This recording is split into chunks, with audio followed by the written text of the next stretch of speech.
All right, hello and welcome to Double Play Sports. I'm James alongside Pat. Today we have a very exclusive interview with former MLB player Mike Bordick. Mike, how you doing today? Hey, great guys. How about yourselves? We're good. Yeah. So first question I have for you is growing up playing baseball at a young age, who were some of your role models that always pushed you to work your hardest? Hey, great question. Yeah, I think first and foremost, it was my dad, to be honest with you.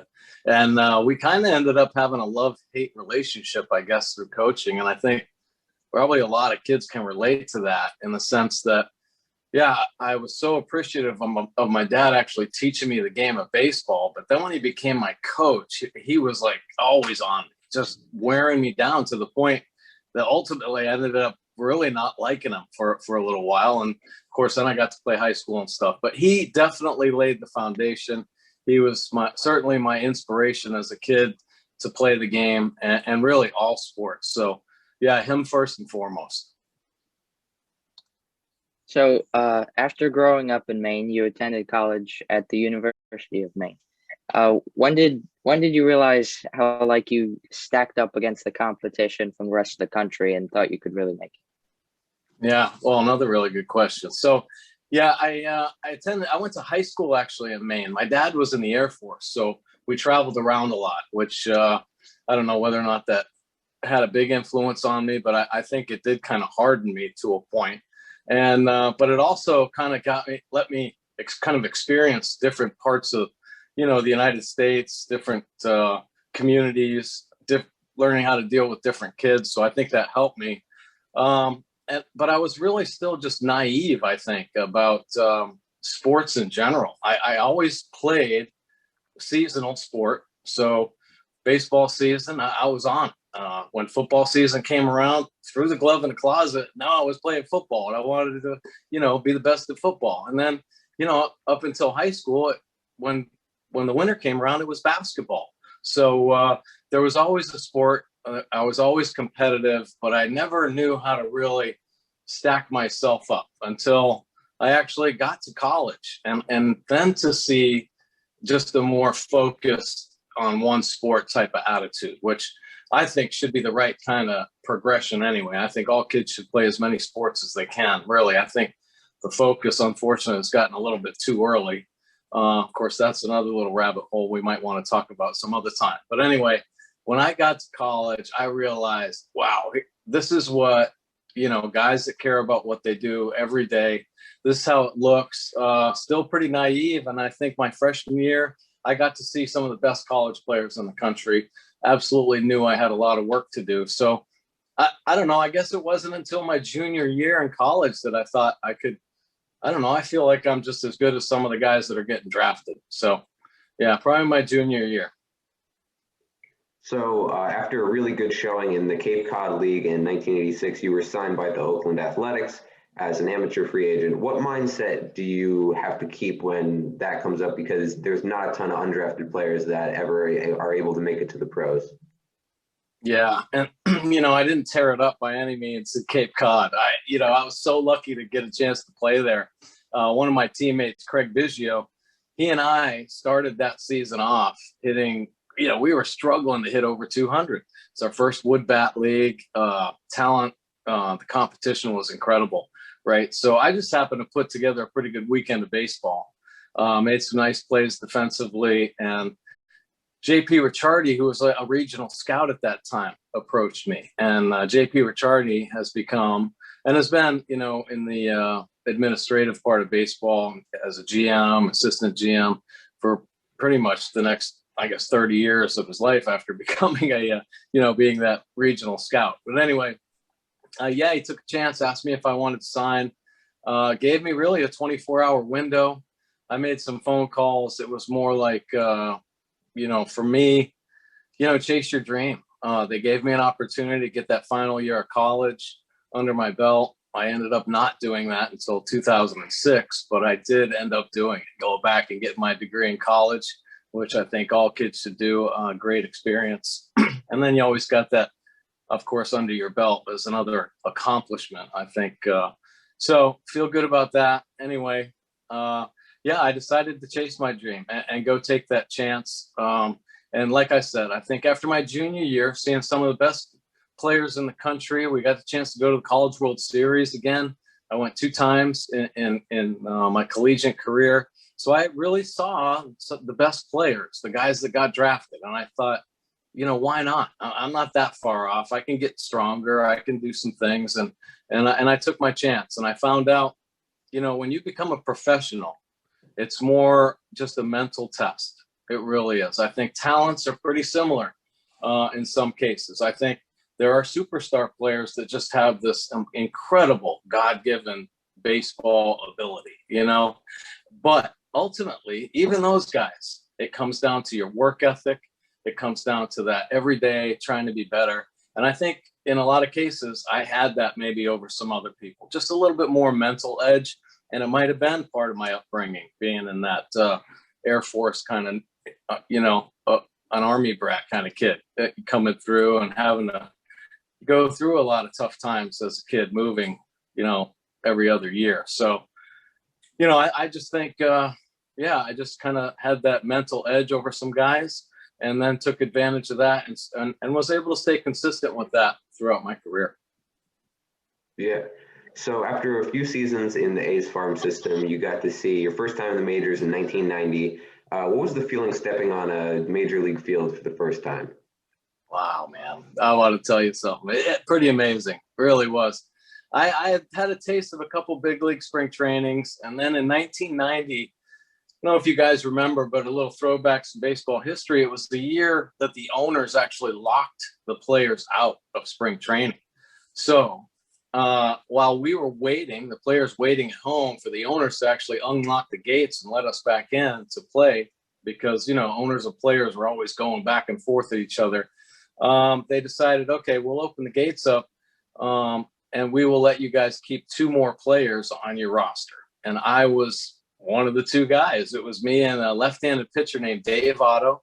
So we were part of the expanded roster in 1990 and got to, make it to the big leagues. Check this out. So my first day in the big leagues, Oakland Coliseum, 1990. The year before, they had just beat the Giants in the Earthquake World Series. That night, opening night at the Coliseum, was when they got the World Series rings. 56,000 people in the Coliseum. The lights go out.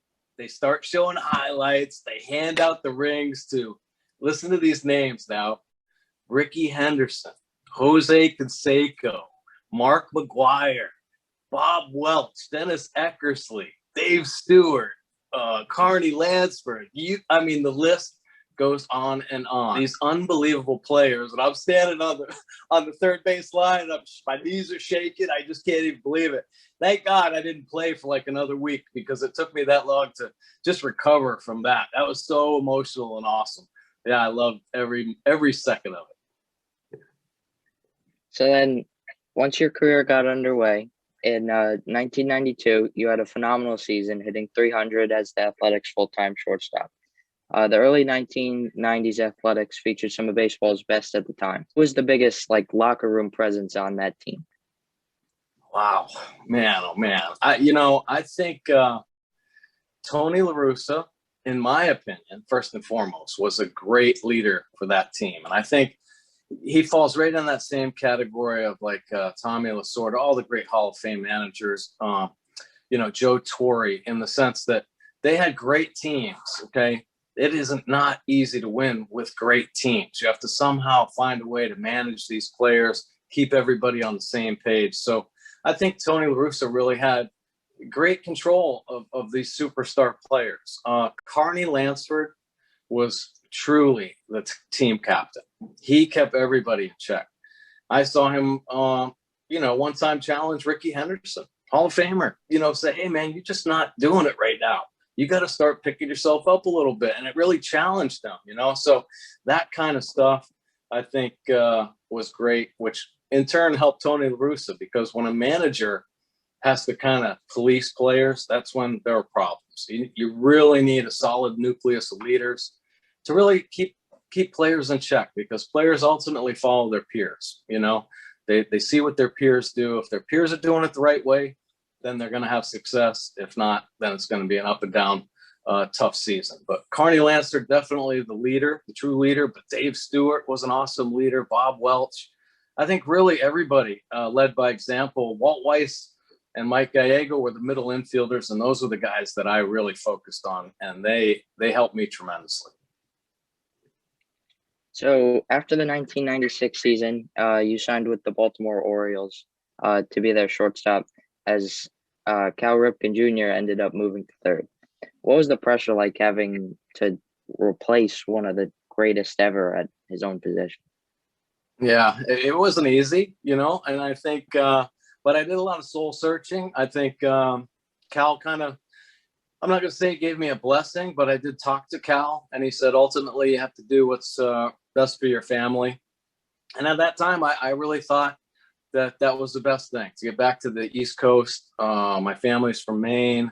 We had 3 young children, so it was going to be beneficial for everybody to kind of be able to see each other again.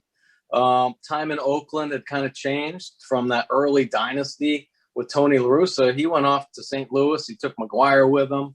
And the A's were kind of transitioning through. So I was looking into free agency, and I thought that I needed a spark once again to get back onto that edge of winning.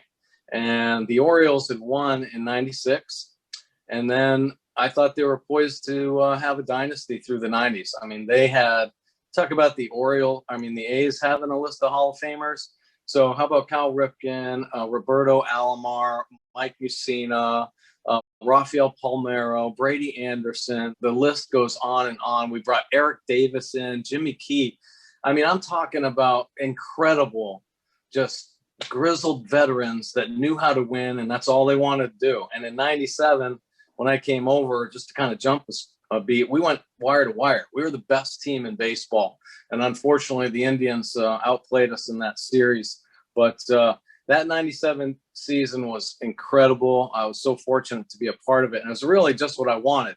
I expected us to win for the next 4 years, to be honest with you. But early in 97, it was tough on me. And I think one of the challenges, and I think that all athletes really try to put on themselves, is it's one thing to challenge yourself to be the best athlete possible, right? You got to get in the weight room. You got to start paying attention to your nutrition. You better study your opponent. You better do everything you can really to try to make yourself better. But you also need, on top of that, some more mental challenges. I love the just intensity and focus you needed in the postseason as a young player. In 1990, I actually played in 3 World Series games. I only played a few innings, but I went in late for a defensive replacement. Never started a World Series game, but that's the taste. That's what you want as a player, to get to that kind of pinnacle. Did I want to be more a part of it? Absolutely. And in 92, we went back to the postseason. And so that was exciting. And that's what you want as a player. So my move to Baltimore was really inspired by that. And the fact that, it was going to be a mental challenge. And why not push yourself and see what you can do mentally? And man, oh man, for about a month and a half, my brain was being really kind of over challenged. And I put so much undue pressure on myself because I was surrounded by great teammates. But all I wanted to do was as much as I could to prove that I belonged on that winning team. And I hit under 200 for the first 2 months. I got booed. I got things thrown at. I could hear. And when you start hearing fans, that's when you know mentally you're in a little bit of trouble. And I was hearing the boos. I was hearing people say, go back to Oakland, or Cal would have had that, or, what's going on. And it took a little while. Cal was awesome. He never, ever put pressure on me. We played catch every day. I was a Baltimore Oriole teammate with Cal Ripken every day.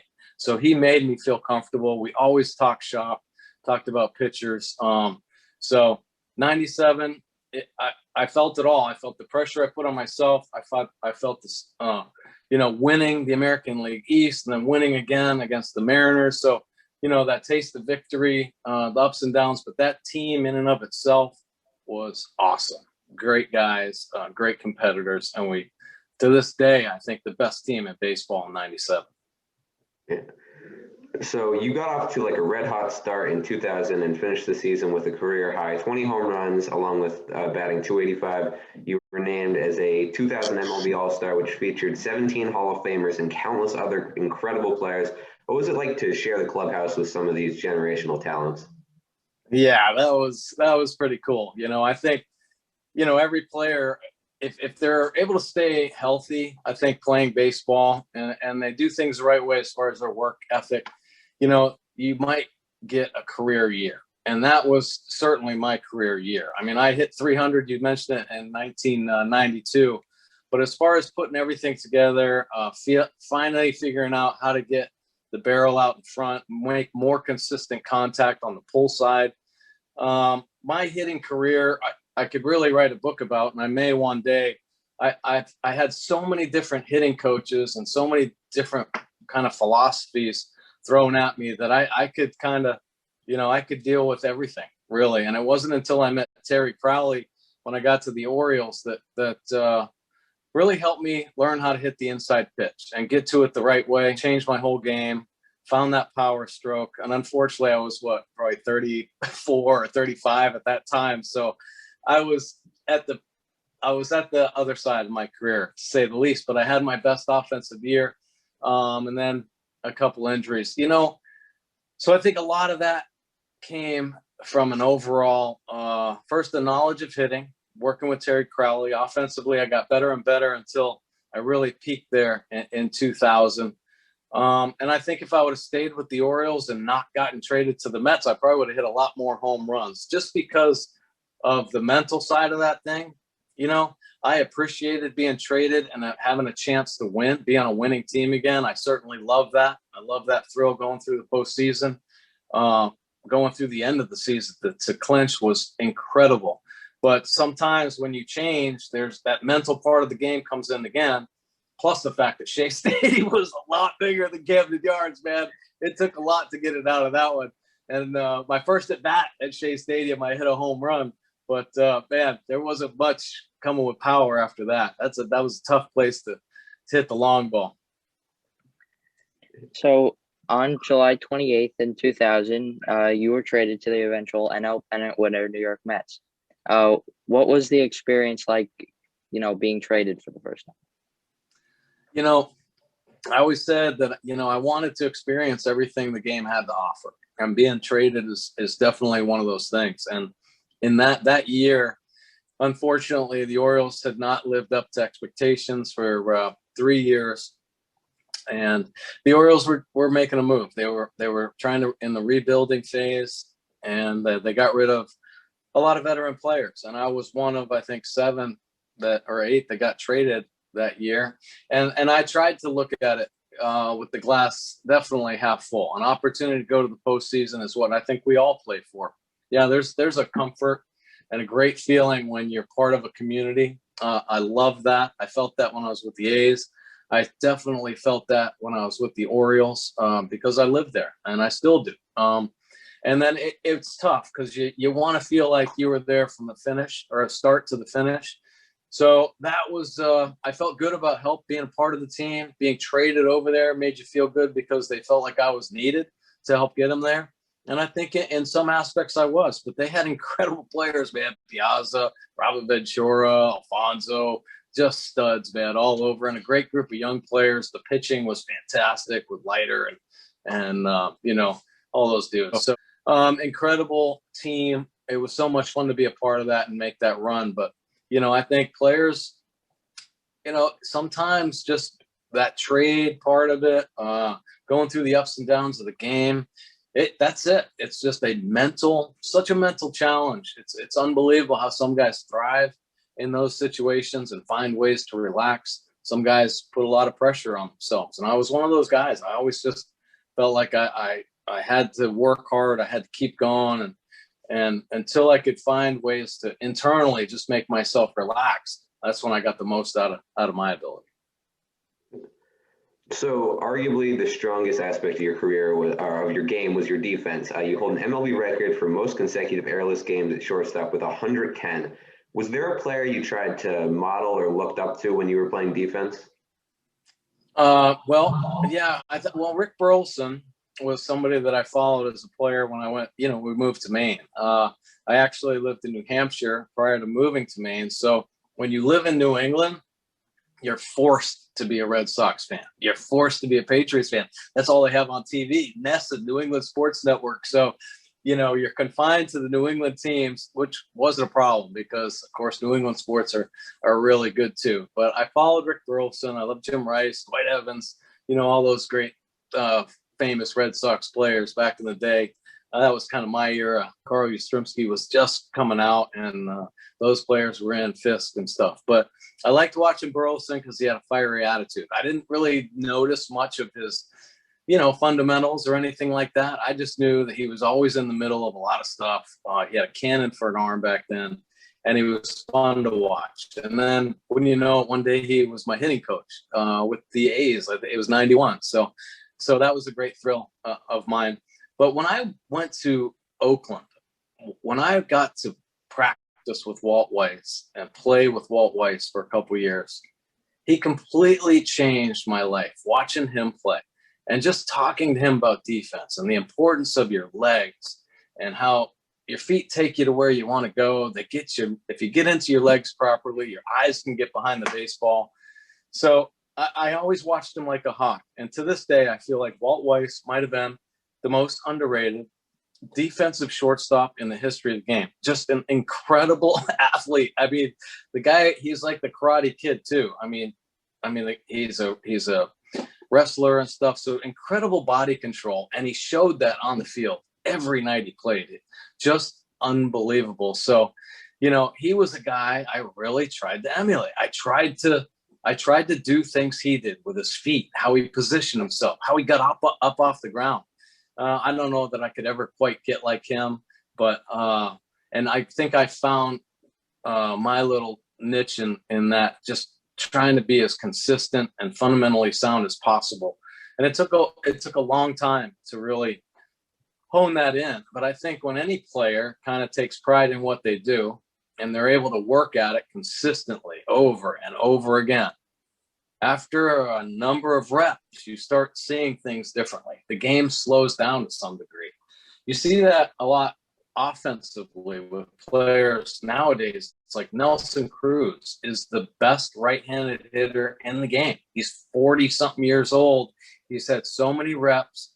He's got unbelievable body control right now. He knows how to let the ball travel. He knows how to get the bat hit there more consistently. He's hit 40 home runs every year. I mean, the guy is unbelievable. He's like Manny Ramirez was in Ramirez's era. David Ortiz, just true professional hitters that have had so many reps. They've seen it. Their brains just slow it all down. I got to that point, and I felt that defensively, like, wow, I've seen almost every hop. I've seen every angle off the bat. I'm reading balls better. My pre-pitch has gotten better in the sense that I can react without a pause, my pre-pitch. So that's what it came down to. And I still felt like I had range, even though I was an older player. I still felt like I was getting to the ball quick. My pursuit angles were tight. And a lot of the defensive plays really slowed down for me. And then mentally, I think when you play enough, the trying, tough situations in ball games, tie ball game, extra innings, things like that, you're just, I'm not saying you become numb to them, but you've done them so many times that repetition truly becomes the master. Really, that's ultimately what it comes down to. So throughout your career, would you say there was a guy that you just couldn't seem to get a hit off of? Who was the toughest pitcher you ever faced in your career? Well, there's probably a long, long list, but the one that drove me the craziest was Andy Pettitte. Man, oh man.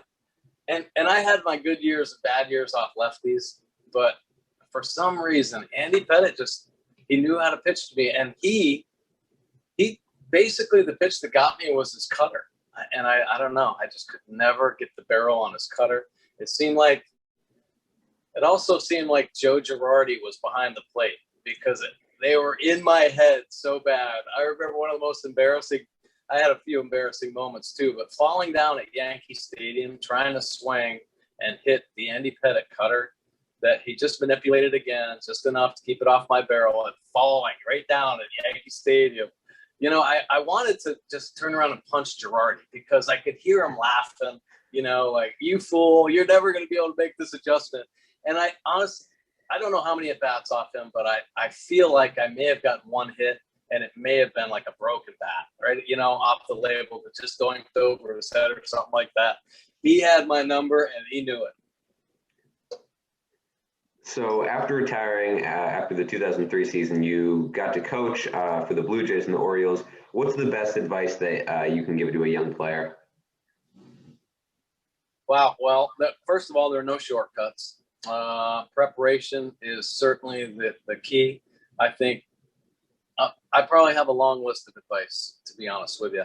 I think you got to hang your hat on your preparation, though, bottom line. So you learn from your coaches the proper way to do things. And then you watch the really good players, the ones that do it the right way. And you try to emulate guys and find what works for you really the best. I mean, you know, there isn't one clear-cut way, but you better have some work ethic. You know, you better have a little want and desire to get better, because if you don't have that, it's not going to happen either. You can't just wish your way to being a good player. It's all about work. It's all about desire. It's about finding the right way to do things and doing them over and over, man. Baseball, there's such a beauty to the game of baseball, and that's another thing. I go on and on.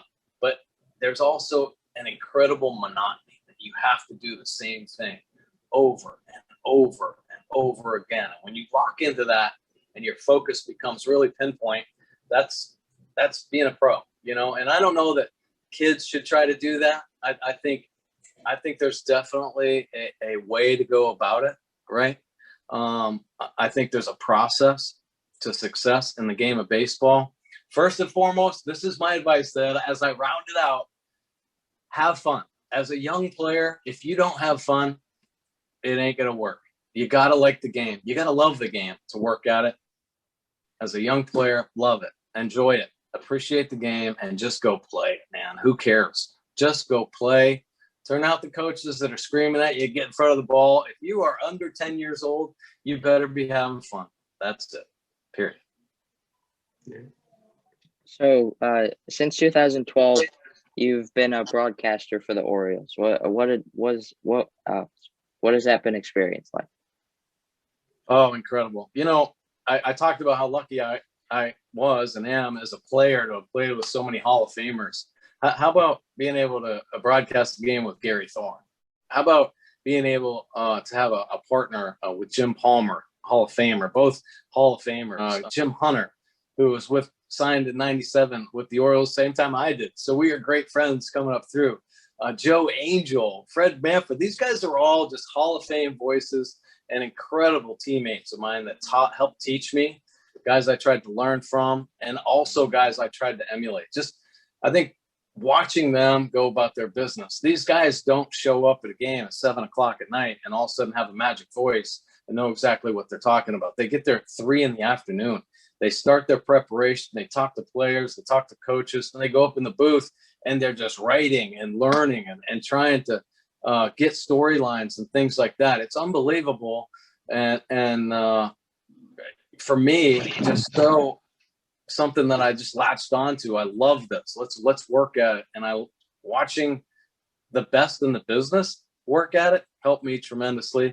I'll forever be grateful. They've taught me so much, and it's going to stick with me, you know, for as long as I can get in front of a radio or TV or anything. Well, thank you so much, Mike. This was great. And thank you everyone for watching. Yeah. Thanks guys. Good stuff.